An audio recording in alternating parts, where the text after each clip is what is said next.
Question number 13. Explain about the logs that you write in your process. First of all, why you need logs. Logs helps to keep track of every event that happens in your application from the minute you start running it to the second you stop it. Any calls you make to the third-party APIs or any scripts that you run in the background will have a record here. This is your source for finding everything that happens behind the scenes of your application. Here, the expectation from the interviewer is you need to distinguish the types of logs and what information you capture in the log file. So in RPA, we can broadly classify logs into two types. One is the system log.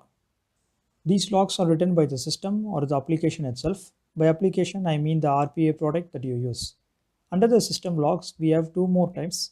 One is the robot logs. So in RPA, you also have a robotic agent. In case of a UiPath, it's UiPath robot, and an automation anywhere, it is a bot runner. So when this robotic agent runs, they create some default logs which give some information about the agent activities, such as informational events, error, and warning messages relevant to the application. Then we have the execution logs. Robot execution logs are messages generated by the execution of a process and typically contains information related to its behavior and user-defined messages. The next type is the custom logs. First, what are custom logs? Custom logs are the logs that are written by the developer to capture some custom messages that may be required for the debugging or for other reporting purposes. Then we need to raise another question where we need to write custom logs in our workflows.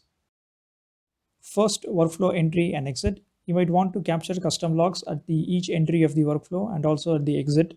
In the exit state, probably you want to capture if the workflow is a success or a failure, or in case of any exception messages, you might want to capture that as well.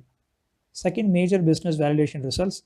Assume you're validating an account and the account can have two status, one is active, other one is inactive. So that information can be captured, which might be helpful for your future references.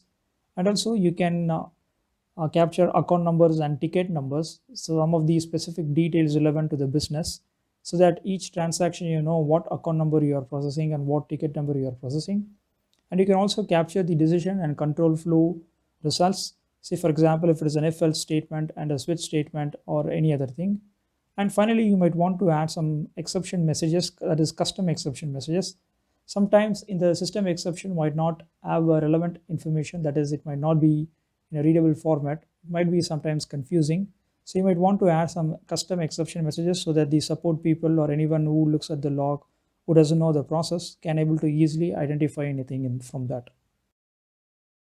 Also, I would like to share you some of the tips to score a bit on this question. When you talk about logging, please also highlight about masking.